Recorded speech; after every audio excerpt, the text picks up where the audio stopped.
If you haven't heard them, you're in for a real treat. If you have heard them, you already know what I'm talking about. So Chris brings more than 28 years of experience in trust, estate, and philanthropic planning to his role as Director of Development with Planned Parenthood of Michigan. He is a frequent guest speaker at conferences, educational programs, and donor seminars across the country. He is a past president of Plan Giving Roundtable of Southeast Michigan, incoming Leave a Legacy co-chair, and currently chairs the Mentor Program. Mr. Kelly was a professional opera singer, debuting with Michigan Opera Theater in Detroit, Michigan, and has performed with various opera companies and orchestras throughout the United States and in Europe. So please join me in welcoming Chris Kelly. So all that means is I'm using my big mouth for something more important now. Welcome to the after lunch card crash. Hopefully what we can do today is chat through gift annuity. This is actually a presentation that I shared at the American Council on Gift Annuities conference this year in Seattle. And one of the things that we wanted to talk about is that charitable gift annuity can be a very powerful planning tool if we use it correctly. And a lot of times we have programs that are either limping or seem like they're absolutely dying, and we need to know what options that we have. So let's get started. Why are we even talking about this? Well, like I was just saying, we as gift planners are always looking for ways to make sure that we're offering options and opportunities to our donors. And it's not something that we should just do, we need to always do.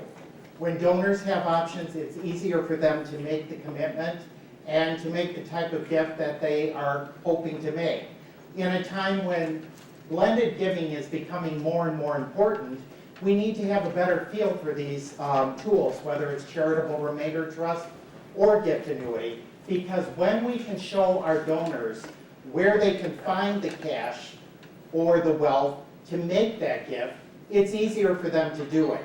So being able to blend, in other words, make a gift today and use any one of these tools to continue making those contributions from the disposable income, the better for us, our goals, and for our charitable missions. And quite frankly, charitable gift annuity is a very simple, as Claudia was saying, easy to do. It's a powerful tool. In fact, one of the slides I wanted to put in my original presentation was a power chainsaw, you know, vroom, vroom, but I was told it was ACGA, so I had to behave. Going on. Historically, I don't think we always presented this powerful tool in the right way. I mean, think about it. There was a time when in development we were saying things like, sign on the dotted line and get income forever. And I suppose in some respects that's true, but is it really the best way to position this tool? And is it really the best thing for our missions and for our donors? We need to be able to make sure that our donors understand that a gift annuity is something that can provide them with income, but you know what? They don't have to die to have an impact on our mission. So why would we even go there to start off with? And that's how that horrible rumor got started about sign a gift annuity contract and live forever. I mean, there's a lot of people out there that think they're immortal now. So some programs really were not governed or managed with really productive guidelines and policies. You know, for one thing, like I said, presenting it as if it was something that was going to create a golden egg, that they would be able to receive this income forever and also leave this enormous legacy at the end. It just wasn't realistic. Also, sometimes I've seen programs where we were literally signing up CGA contracts for people who are way too young. I'm going to tell you something, and I'm not making this up. I saw one where one of the secondary annuitants was a 14-month-old child. Is there a gift there? I mean, I don't know what anybody was thinking, but it happens. So I think what we need to do is consider the American Council on Gift Annuity policies. They're not there to put a stranglehold around us. They're guidelines. And they're really based on some realistic, reasonable, common sense factors. Let's go on. First things that we want to determine if you have a gift annuity program and you have some concerns about it. Let's look at it from this standpoint. Why did your organization do one? Did you organize it yourselves? Did you inherit it from someone else that maybe you're now inheriting some issues that you're going to have to deal with? Or were you pushed into it? We'll get into that later. What made your organization feel that a gift annuity program was needed? Again, was it because we had a significant amount of donors coming to us and saying, we would like to set up a life income type vehicle and we're thinking of gift annuity? Or again, was it because one donor came up and said, I'm going to give you X amount of dollars in a gift annuity? Now, one reason for doing it, having a lot of donors, is a very reasonable and perhaps a wise decision to go into it. One donor and one donor alone, that's setting yourself up for some trouble. If it were me and that was the scenario that I was being handed, I would probably say to my donor, this is great, why a gift annuity and not a charitable trust? And if it still needed to be the gift annuity, I would probably say, and where are all your friends and relatives? Let's all do it. We need numbers of people, not just dollar amounts. How did you prepare to take on a gift annuity program? Sometimes we don't do our homework. It's not that we don't want to, but I'll bet you're all busy. I'll bet every one of you have a full plate no matter what's going on. So the fact of the matter is, maybe we didn't turn around and review, what is this vehicle about? What are my responsibilities as the charitable entity? And what do I need to do to educate my donors so this is a good scenario for them as well for us? And I ask this question a lot of times when I'm either working with donors or when I'm being brought into another organization. Are you prepared now?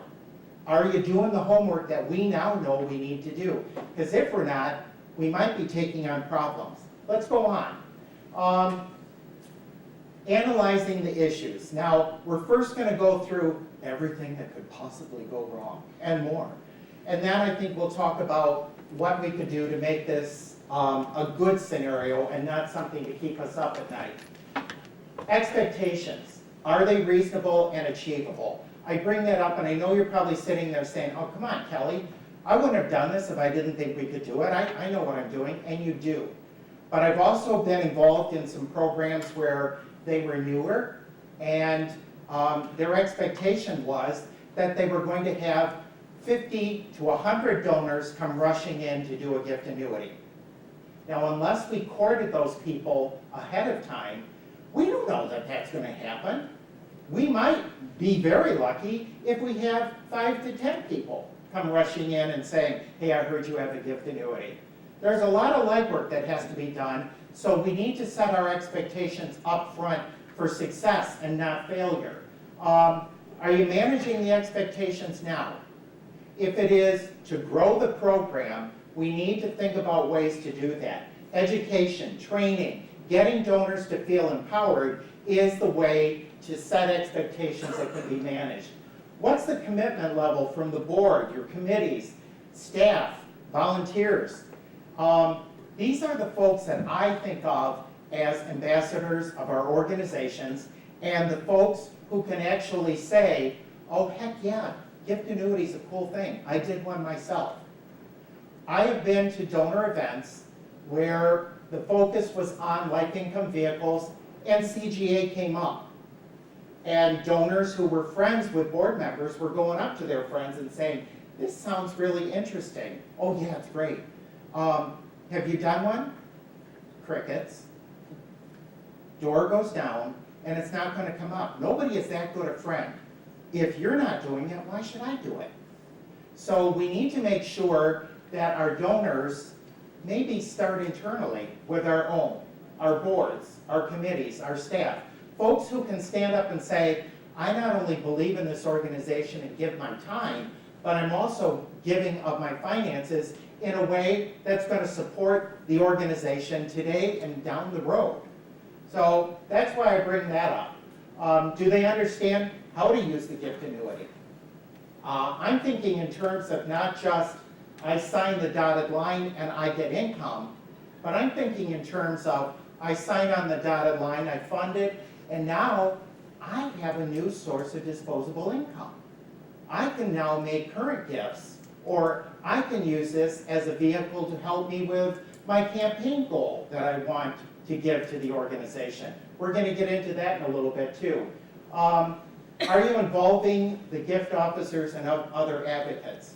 What I mean by that is, you know, we work very hard to create our professionals network, our colleagues in the legal, tax, and financial communities. They need to know that not only do we have this vehicle, but that it's being managed properly, because they can be a great resource in introducing folks. I know a lot of times in the financial industry, you might think, well, they work for XYZ. They're not going to want their clients to use my gift annuity program because it's with somebody else. Well, gift annuity isn't always a huge commitment. And a lot of times, a financial advisor appreciates the fact that the message he or she has been trying to give their client about gift planning and the benefits for diversification of their portfolio, or tax planning, or wealth transfer. Wealth transfer is estate planning, folks. We just don't call it estate planning anymore, so we don't have to admit we're going to die. So we transfer our wealth. All of this is important information with our outside advocates. So we need to make sure they understand it and they know we're committed. How old is your gift annuity program? Are you being reasonable in how it's performing or not performing? I bring this up because I have had very respectable gift planners come up and say, oh my God, our gift annuity program is not functioning. Really? What's going on? Nobody's involved in it. Well, how long have you had your gift annuity program? It's been around for 3 months. 3 months is not a lot of time. And I'm not making this stuff up. But the fact of the matter is, we need to consider how long our program's been involved with us and what we have been doing to make sure people know that we have it. We need to start making sure that CGA annuitants are recognized as donors. Too many times in the past, our donors signed their contract, they funded their contract, we sent them a thank you note, and that was it. It's on autopilot from that point on. That's not a good relationship. Lonnie Starkey would slap us if we did that. So we need to remember, they're donors. We need to keep shepherding them. Why? Because they will probably do another CGA contract with us. They may also even look into doing something even larger. Because I always thought CGA, or originally when I was doing this, was a good training program for our donors to understand how gift planning can be beneficial to them as well as to our charitable missions. They're so easily transitioned into blended giving strategies. Let me share a very quick story with you that I use a lot because I think it demonstrates why we need to know what our tools are and how to use them. A university on the East Coast that I was working with in a former position of mine had a black tie event. Yeah, aren't they fun? And in the course of the evening, this gentleman went up to the podium and said to the entire ballroom, my wife and I would like to give $500,000 to the capital campaign. Well, of course, the ballroom goes wild. The next morning, I personally believe the Chardonnay wore off. But the fact of the matter is, we had a donor who was now thinking, I can't make that kind of commitment. They were worried about giving away that much money outright. Now, let's make this even more fun, folks. This couple, best friends of the university president and his wife, who was telling development, don't embarrass my friends. Nobody wants to embarrass anyone. That's not what we do for a living. We try to make people feel good about themselves. However, we also have ethical responsibilities towards the people who make commitments, whether it's in front of a ballroom of people or not, and they follow through with them. So we got together with this couple, talked about why they wanted to make such a wonderful, generous gift. So what we're doing there is solidifying why they feel the university is important and what they think that kind of commitment could accomplish. Okay, we're back in the spirit of making a gift. Now, how can we do it without making sure that these people have now signed away their entire life savings? Gift annuity. We talked about setting up a series of CGA contracts in increments that were very comfortable to them. That took some of the fear out of giving away $500,000. Next, we wrapped all of this in a gift agreement, and all of us know, we are gift planners, gift agreements are a handshake on paper, right? But the fact of the matter is, many times using them, we're putting things in perspective for our donor. Now they feel they have a plan, a roadmap, and also there's some concrete substance to what they want to accomplish. So we're trucking along very well there. We talked about how the gift annuities, giving them back income, could give them the kind of liquidity now they need to set up a payment plan. So in our gift agreement, we talked about how every other distribution from these contracts, and originally there were 4, would go to the university to pay towards their campaign pledge, and then the other ones would go to their personal accounts. Now they're feeling like this is something we can do. After they sat down and now are comfortable, they actually found out they were in better shape than they really thought, but they still loved the gift annuity idea, so they did a 5th. They actually upped the ante and made it an even better situation. I immediately said to the development office, let's sit down, we need to write a success story.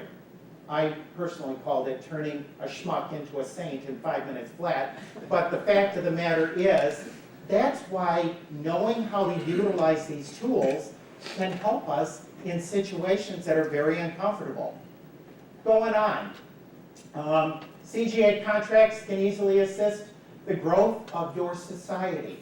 How many have a legacy, heritage, whatever kind of society? Are we always looking for ways to make sure more people get in it? One of the reasons that we should have access to life income vehicles is being able to say, all right, so the price tag, so to speak, is X amount of dollars to be a member of this exclusive society. Here's a way to get there.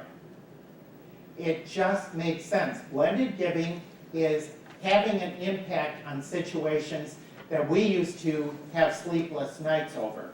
Going on, CGA contracts assist donors meet or exceed their goals for your campaign. Already shared one with you. And the fact of the matter is, you can talk to people about utilizing charitable trust or gift annuity to make their pledge to you not only larger, but obtainable and comfortable for them. And I think when you make sure that there are guidelines around it, even the finance office is comfortable with it, because remember, folks, these documents are irrevocable. So God forbid anything happened to our donor, that payment is still going to be made. If they live their life expectancy and they've been paying off that pledge all along, the residuum still belongs to you. Therefore, they've actually made a bigger commitment than they thought they could. It's a win-win. Any one of these scenarios could help not only revitalize your CGA program if you feel it's lagging, but it can actually be great reason to keep connecting with your donors. I think what we've been hearing all day is a resounding message. What we do is based on relationship, right? Relationships are based on communication.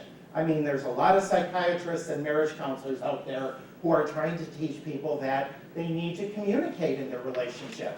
Same thing we have to do with our marriages, with our donors. We need to communicate.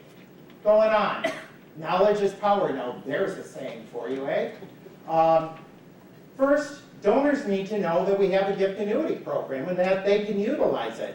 If we don't continually drop hints in like newsletters or any kind of mailings or our websites, or any time that we have any kind of an event or a gathering of donors, drop the seeds, folks. Let people know that you have something they can utilize, maybe not for tax deduction as much anymore, but we still have people who want to be part of our organizations, and they need help to do it. Gift annuity is a very comfortable way of staying part of the family. True donors honestly want to understand how a strategy works. Not so much that they're testing us, but the more they understand how a gift annuity program works, or how a charitable trust works, or how to really make these vehicles have a stronger impact on their philanthropic goals, the better they're going to be as far as remaining our donor. Using the actual discussion on the gift annuity contract gives you a better chance to find out more about your donor. As Lonnie was saying, we need to keep a grade level of our relationship with these donors. How can we do that? Not guessing. We have to talk to them. So talking about different vehicles that are coming up. Hey, I just wondered, do you know we have the gift annuity program? Have you ever talked to anybody about a gift annuity program? It's just a conversation. And you may find out they're not interested in a CGA, but they probably might be interested in something else. A gift's a gift, folks, right? Going on. Donor and annuitants truly understand, when they understand that contract, they're more empowered. I go back to sign the gift annuity contract, get income forever. Legally, as long as they're alive, that's true. But do you think they really always want that? Another quick story for you. We always worry about contracts that are underwater, right? Had a situation where this contract had been created at a time where a much larger distribution percentage was accurate. We're long past those. And the fact of the matter was, this contract wasn't underwater, it was resting on the bottom of the ocean. There was no gift there. And I said to my colleagues in that particular organization, have you talked to the donor? Oh, we can't do that. What do you mean you can't do that? Well, they're going to think we did something wrong. And I said, did you do something wrong? Well, of course not. Then you have nothing to be afraid of. Conversation needs to be had. You know what happened? Donors said to them, oh my God, when did this happen? Why didn't you tell me? Because what's going on? Their gift is gone. They're now cutting into the charity's assets. That's not what they wanted. They wanted to make a philanthropic impact, and now that was gone. Because these folks sat down with their donor, they actually got another smaller contract, and the donor was happier that somebody came and talked to them about it. Now, I know what's going on in the back of your mind. By that time, the donor is older. Yeah, we have to take things into consideration. Are they a donor that's still able to make these kinds of decisions and that sort of thing? But if we don't have the conversation, the bleeding continues. And that's not what the donor wanted. Yes? So I'm curious, I work for a community foundation. I'm on the donor side, and the finance people are on a different side. Mm-hmm. Do you have a recommendation for how you together work on a program? Because all I know is that in my toolbox are CGAs. And when I come back and I say donor XYZ wants to do this, the finance person, we've got a minimum of $10,000. They start running the numbers, and then they look at all the other ones we've got at different levels. And, you know, I'm not privy to that. I don't want to. That, like, takes all the air out of the balloon. So do you have a suggestion of how you do these things across departments in a shop like this that I just described? Basically, everybody's shop is different, so I don't want to make it sound like there's a one-size-fits-all. Yeah. But I go back to talking with your colleagues, explaining the donor situation, maybe going into why you want to do a gift annuity contract with this particular donor. You know, the CGA might be a way to move into a much larger commitment. And the finance offices don't always want to, make our days miserable. They're there to protect what assets we've already gathered. So if we don't provide them with enough information and show them the numbers that they need to see, then it's hard for them to really support us. So we need to be communicating more with our own colleagues. And do you run the illustrations, or do they? Yeah, we just had a change in that. We had, the VP of Development was running the illustrations, and now we've moved it to the VP of Finance. Well, I think it would be good, when you know you want to do a particular gift annuity contract, to go in when the VP of Finance is running the illustrations. And again, fill him or her in on the method to your madness. Okay. Because again, sometimes in finance, they think that we're all just out there having lunch and having a good time.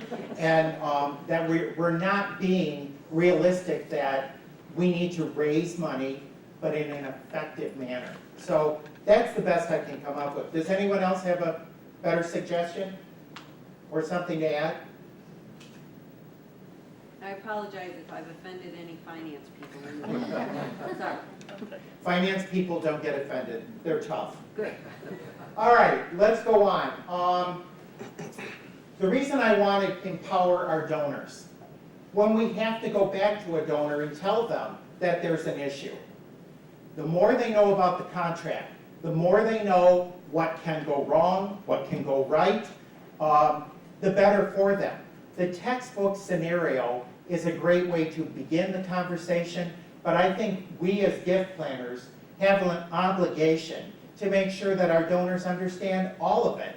That's why when we need to go back to a donor and say, hey, when you set this up in 1991, the market was here, and that's why you have your 15% CGA contract. Oh, my stomach. And we can't support that now. I don't, I'll be honest with you, not every donor is going to say, oh gosh, what do we do about it? Some are going to say, well, too bad for you. That's why we have a place called hell. But the fact of the matter is, if we don't take that step and talk to them, then we are going to continue to bleed. So in these brand new contracts, all the more reason to empower the donor to really be a donor and not just somebody looking for income. Make sense? Let's go on. Are you educating? We've been trying and we're talking about all of that along, but the fact of the matter is, these are folks who can help us educate. The finance community, the legal community, the tax community love having the power at their fingertips to make their clients even happier with them. And my bottom point here, good philanthropy is a team sport, folks.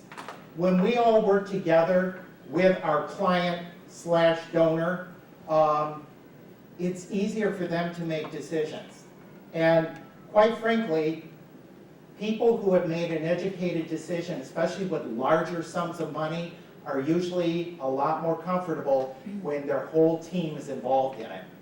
I thought of this, good philanthropy as a team sport during the Olympics, but it's true to what we do too. Yeah, Christina.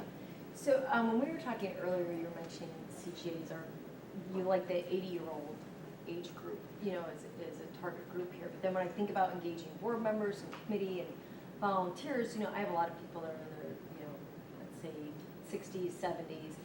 So in that case, would you recommend promoting deferred charitable gift annuities where the payout doesn't begin until their 80s? Or how do you engage people that are, where your volunteers are younger? This is just me, okay? Too bad we had lunch. I would say take it with a grain of salt. But the fact of the matter is, I want to know why your donor of any age wants to do a gift annuity. Let's dig a little deeper. Here's my reasoning. I had a younger donor couple who wanted to put away money, but they wanted it set aside in a better manner than just putting it in their bank account. In other words, they knew how to spend. So if it was where they could get it, they would spend it. So they literally set up a gift annuity contract, even though they were younger and their distribution amount was smaller, it built up what they needed. And because they were younger, they also knew, because we talked about it, that there would come a point when they needed to terminate that contract. Because CGAs are not there just to put money in our donors' pocketbook, they're there to create a philanthropic legacy. So look at the whole picture, not just, ACGA, and I'm not going against them, but ACGA said that we should really be in our 80s before we do one. We've got donors of all ages who are planning. Planning is what we all do. So let's find out what the ultimate goal is, and maybe this is the vehicle. So dig deeper. Don't just go by the textbook scenario. Anyway, on this slide, what I'm really trying to say here is, don't feel like you have to carry the ball yourself. Make sure that you know who your donor's legal advisor, tax advisor, and financial advisor are. Why? Your donor came to you about gift annuity because their best friend in the Canasta Club did a gift annuity contract, and now everyone should do one. They may need something more. If you can talk strategy with the people who know your donor as well, then maybe we do come up with a much bigger gift. Use the team approach. Going on. Okay, everybody panics when they see gift annuity contracts that are underwater or heading that way. I got news for everyone. Unless it's an absolutely brand new, just rolled off the showroom gift annuity program, there's a sore thumb in every gift annuity program. There is a donor who set theirs up in 1927 and they're still alive. They took us too literally. We need to know that and just know that that's not a reason to panic. It's a reason to plan. That's why I bring this up. We need to know how many are actually in jeopardy. If it's a lot of the programs, we've done something wrong and we need to sit down and fix it, not panic or jump out the windows. It can actually be a great reason to reconnect with donors. I'm not saying that everyone does this, but I know a lot of the programs that I've worked with previously, we weren't going back and connecting with our donor. We weren't literally keeping them or treating them as a donor. They set up a gift annuity contract, we got the money, we thank them, bye-bye. That's not what we do. So if that were the scenario, at least we've got a good reason to continue talking to them. And when we have to go back to the donor, we need to go back with logical options. First, what happened? Was it that unfortunate period of time, 2007, 8, and 9, where the market was not behaving? Was it that someone set up a contract and they really didn't follow ACGA rates and there was no way it was going to function correctly? There's a lot of reasons. But don't just go back and say, your gift annuity is crashing, you need to do something. Go back to them with good, logical options. Number one, we can terminate the contract. You have the power, Mr. and Mrs. Donor. You simply say, I terminate my income interest, we put it in writing, everybody is fine, your gift, whatever's left of it, comes over to the mission, or in those worst case scenarios, your contract stops pulling into our endowment or other assets. Got to have the conversation. Number two, at that point in time, they may even want to do another contract with other assets. That's a real win-win because we not only got rid of the one that's a problem, we set up a whole brand new one. And remember, folks, they're older now at that point, so their distribution percentage is now where it should be, and it might even be more money than they were making on contract day. They've got another deduction if they can use it. And if they do a cash CGA contract, they're back to getting disposable income that's tax-free in some cases. Remember, they pay their tax liability and then the rest is considered return of principal, tax-free income. I also see tax-free income as a good reason to continue gifting. I'm all about the blending. Going on, it's also a good reason to look back and see how you've been running your program. maybe your policies and procedures are wrong. I'm not saying that everybody is still out there saying, do a CGA contract, live forever. But I do think sometimes we don't think about proper ages or reasons behind doing the gift annuity, and we're just doing the gift annuity. Let's think about what we're doing, why we're doing it, and how it's going to benefit our donor in the long run, and then ourselves. Remember, reputation is everything. One of our strongest assets in the nonprofit community is our reputation and the reputation of our organizations. When was the last time you did a CGA contract and funded it? Again, before we panic, let's think about it. Has it been so long that perhaps our donors are just not interested in gift annuity anymore? Have the age demographics shifted? You know, there's a lot of tail-end baby boomers, Gen X, and now the millennials that are becoming donors. If they're not eligible or able or even like the idea of a life income vehicle, this might be the reason your program's in trouble, and we need to address that issue. Are you using gifting methods that your donors aren't interested in anymore? Maybe they are just a direct gift kind of donor. I'm okay with that. A check's a check, right? But look at all the reasons before you panic. It's not always just the gift annuity. It's not just something is wrong. And another thing, and I hate to say it, but it can happen, maybe our organization isn't what they want anymore. It can happen. Sometimes they get mad at our administration. Sometimes they get mad and feel that our missions are not being accomplished. Look at everything before you make decisions about any planning vehicle. Is your CGA program compliant? I know that sounds weird. How or why would a donor even care? But I can tell you right now, if you have a program that is questionable, it gets out. I have had people call me and say, I was talking to the so-and-so organization about their gift annuity program. They don't follow ACGA rates. Is that a problem? And what am I supposed to say? Yeah. Bottom line is, if we're not doing the right thing, the word's going to get out there one way or another. And investment strategy, if you went to the session this morning on donor dreams, investment reality, you know that investment can be a very strong factor in how a life income vehicle is producing. If you've thrown all of your gift annuity contracts into your endowment, you don't know what's going on at all. And the endowment guidelines are not what should be followed for a gift annuity program. So that could be a problem. Is your CGA program actually on autopilot? Again, if you don't know what's going on either side of that contract, there's your problem. We have to be shepherds of our donors, and annuitants are donors. When's the last time you communicated with that donor? If it's been a long time, there's another problem right there. Going on. Don't just think of ACGA as the entity that comes up with what the income percentage is. They've got a lot of really good suggestions on investment strategies that you don't necessarily have to follow to the letter, but they're great guidelines. And you sit down with your own finance committee and your own financial advisors and you work through it. State regulations.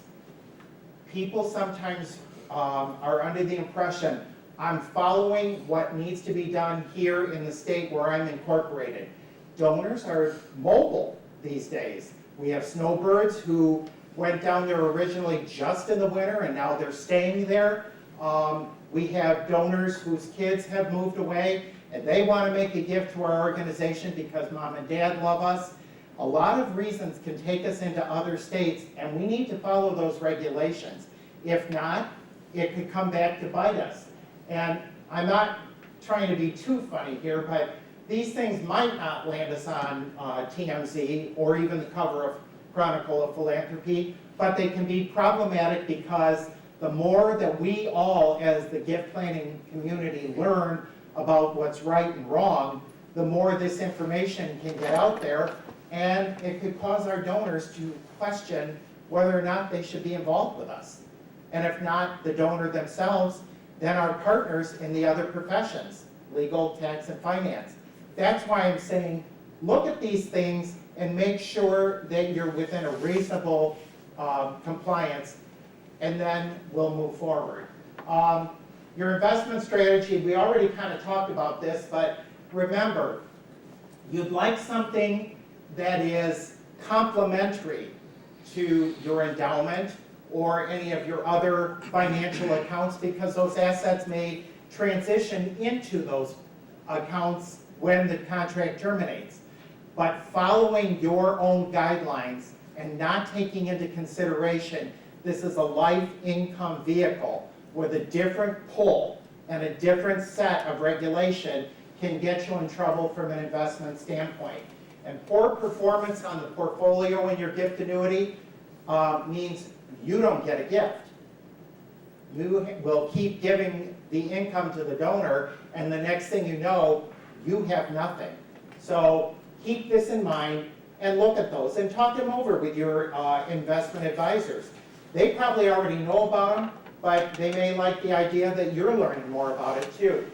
I put this up here just to show you that, again, these are the ACGA suggested allocations, and there's a huge difference. California, for one thing, is, well, it's California. Number one, in California, your gift annuity program must be done under a trust agreement. It's not a standalone vehicle. Number two, it must follow this type of investment strategy, not where the rest of the country is. And even within the rest of the country, there are other suggestions about investment, and most particularly about the reserve account and how it can be invested. So we need to make sure that we're keeping this sort of thing in mind. And my God, those are ugly colors, but it went with what the rest of the slides were looking like. Determining the appropriate asset allocation. Again, I think a lot of this is common sense. And when we're utilizing the expertise of outside portfolio managers and investment firms, as well as our own finance committee and our own finance office, a lot of this is fine. But we want to make sure that some of the things are being taken into consideration, like the actuarial life expectancy of our donors that are involved, the regulations, the size of the gifts. A lot of this can really affect our relationship with our donor and our reputations with our donors. Going on, proper administration, again, should be a no-brainer, right? We can either do gift annuity in-house or, again, utilize an outside service provider. If it's in-house, we've got to make sure we have the right head count. We've got to have enough people who make sure not just distributions get out or the 1099-Rs get out, but questions are answered. And people feel like they have access to the information that they need. If not, they're not going to do another contract, and donors talk. We know that. Duplicates, I'm talking about the 1099-Rs there. I should have put that in there. You know how that goes. Your donor annuitant calls up and said, I never got my 1099-R and I'm trying to file my taxes. Well, we get the duplicate out to them right away. Tax season's over and they find the original one, but that's something that we deal with all the time. Back office issues have to be addressed, and the donor never needs to know that there was a problem. Just like poor performance in the portfolio can cause doubt, poor administration can cause even greater doubt. I think our donors know more about administration than they even do about the investment, because they're getting their income, so they're not worried where it's coming from. So what can be done? We've thrown a lot of, oh my God, what if, what if, what if? Well, what can we do about these things? Fair market value of your program. I bring this up because if you're an organization that has the kind of reputation that everybody in town knows you, everybody knows you are phenomenal stewards, everybody knows that your mission is important to not just the community, but to the state or to the country, whatever. They're going to also think that you would have access to a gift annuity program of a certain size. If yours is a little low, then we need to think about that and look at what we can do about it. One thing I usually suggest, first, get a lot more donors. But second of all, consider seeding it. You would put this money into the reserve, so it's still your organization's money. I want to make sure that's clear. But it lifts the fair market value of the program and also the confidence of the donor base. If they think that you should have a $5 million CGA program and you don't, and you could easily get into that range, you should do it. Why is my other reason for suggesting it? If we have contracts that are going to continue pulling on us, we're going to be adding money into it anyway. Why not do it in advance, where not only does it help us from a marketing standpoint, but it also helps us kind of take that bleeding back.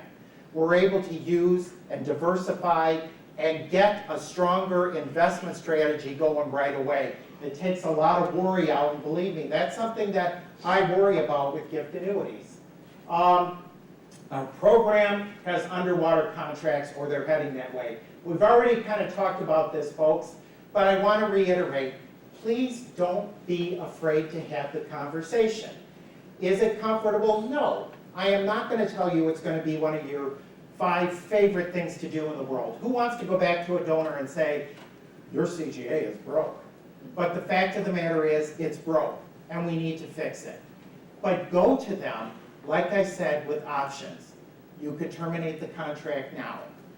You could continue the way things are going, but maybe set up another contract to help us and keep our program solid. You could just start making direct gifts to us. There's a lot of options. Will donors always rise to the challenge? No. I can't promise you that. I would never even dare to promise you that. But I would tell you one thing. If you don't talk to them about it, then you will suffer from it. Why not give it a shot? If that contract is that far gone and your donor doesn't want to do anything, it's not even a crapshoot. You might as well just give it a shot. But renew and revise your CGA acceptance policies and your discussion points. We need to make sure donors know this is a charitable gift. It's not just about getting an income tax deduction if they can still use it. It's not just about getting an income stream unless they plan on using that income stream to make current gifts to us. It's about a charitable gift. Empower them to understand that contract from the beginning, and we won't be worrying about underwater contracts. What good is this discussion after the horse has gone out of the barn? Well, we've already been talking about this a lot. Number one, if you don't talk to them, then we are stuck with something that's going to continue bleeding. And also, we were talking about the relationship between us and the finance office. This is one of the things that finance worries about. You set up this contract, now I got to deal with it. If finance knows that we're trying to rectify what went wrong, and it might have been done by one of our predecessors, not even us, then I think it helps bond us with finance. I honestly have had donors say, I had no idea, and they don't. And they are glad to hear. One lady was planning on doing endowing a chair with the residuum from her CGA. That wouldn't have happened. And if she had passed, think about protecting and preserving donor intent. That's why we have the contract discussion. Let's go on. Terminating an ailing program. I need to kind of move along because I've talked too long, but the fact of the matter is, before we terminate our CGA program, let's really look at it. Here's my reasoning. It might seem like the right thing to do. It might even seem humane to kill the gift annuity program. But what if we need it later? We can't go back to the board and the finance office and our CEOs and say, hey, I know we just got rid of the CGA program, but I got a lot of donors that want to do one now, so let's build a new one. No, wrong thing to do. Let's look at what we have first.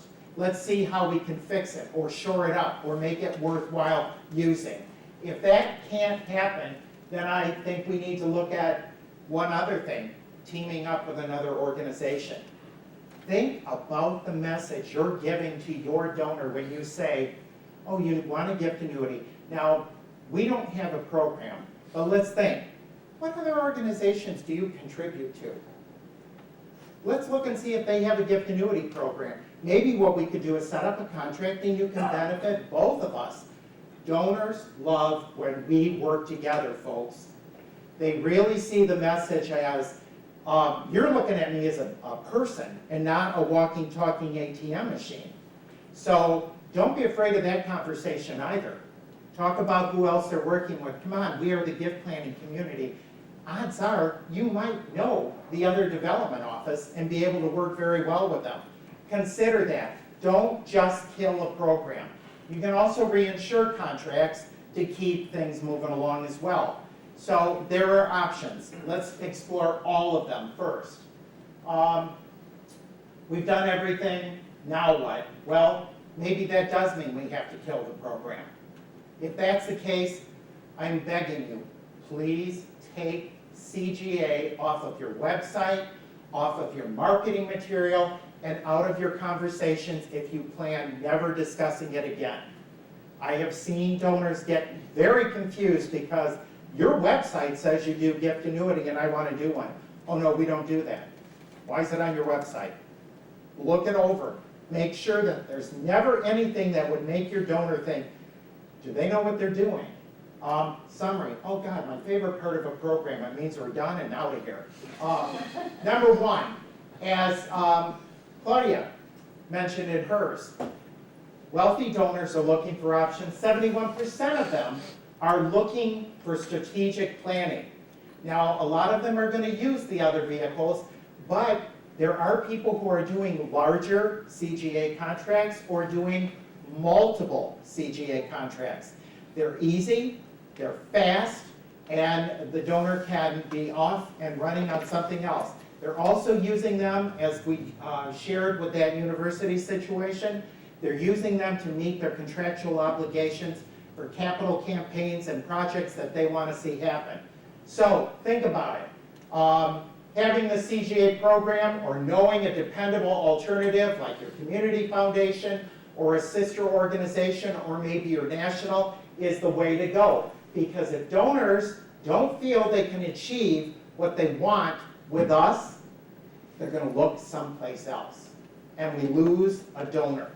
And that's not something that we ever want to do. So action steps. Healthy CGA programs require monitoring. We know this.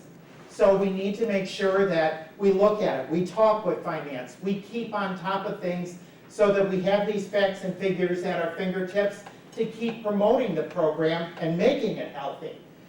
Keep current with ACGA rates because they really do help us stay in that sweet spot where there will actually be a gift, unless our donor is eating too much Dannon yogurt and is going to live forever. Don't be afraid to educate on the various facts and figures about the contract.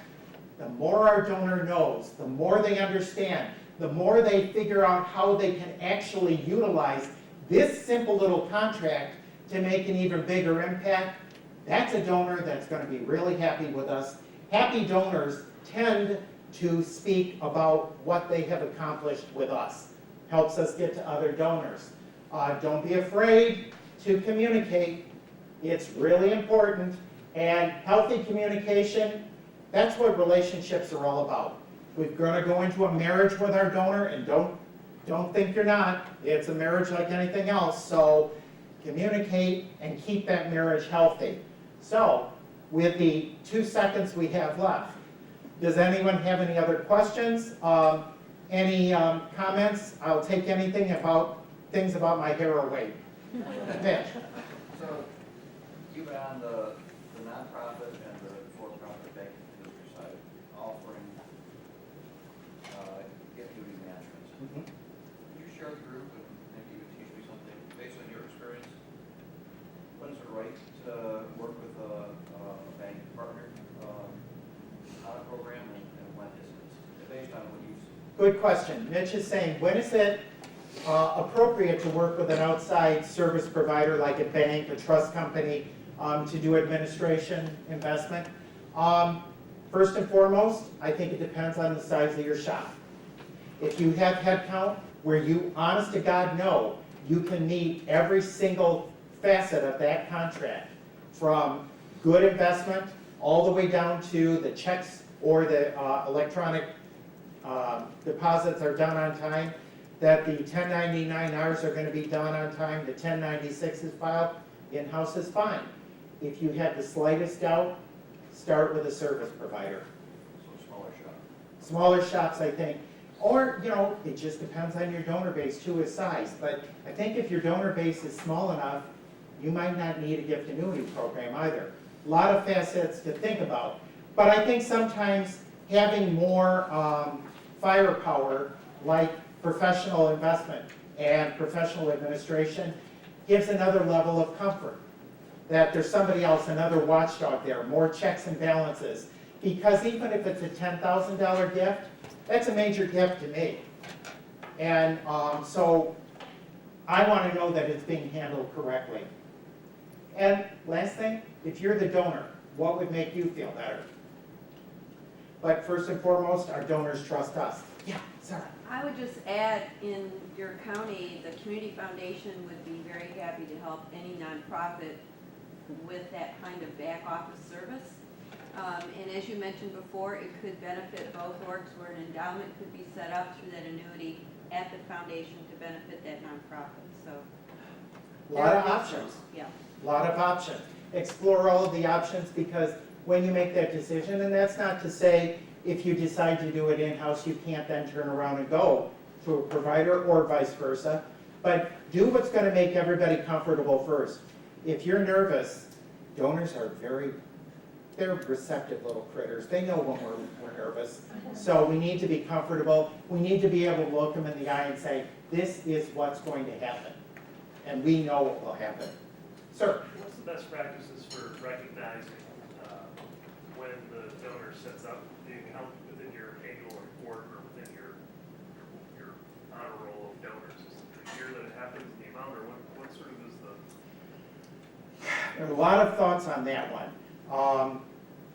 I usually say check with your auditors and see what they think should be done, because they're the ones that are going to be reviewing things. So now you're fine with them.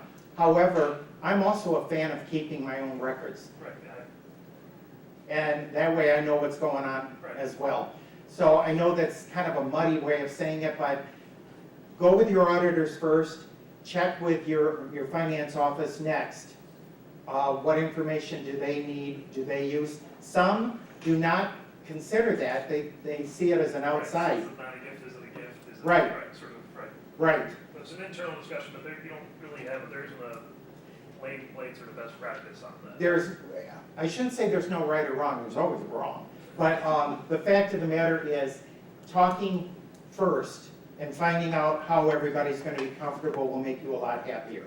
And you can even explain to them, okay, look, this is a gift, it's irrevocable, and based on the charitable income tax deduction, this might be the number that you're going to log in. Right. Because that's what may end up being your gift. Right. Anything else? I thank you all for staying awake after the big carb lunch. And also, thank you so much for letting me spend some time with you. I hope this was useful. And on behalf of Southeast Legal Legacy, I would like to present you with a gift, and thank you so much for talking with us today. Thank you. Thank you. I'd like to thank the members of the Academy. Also, just remember, there's a 15-minute break, and then you need to be back in room 500 for the closing session. Don't forget to fill out your registration forms and put them at the registration, or I'm sorry, your evaluation forms, and put them at the registration desk. Thank you.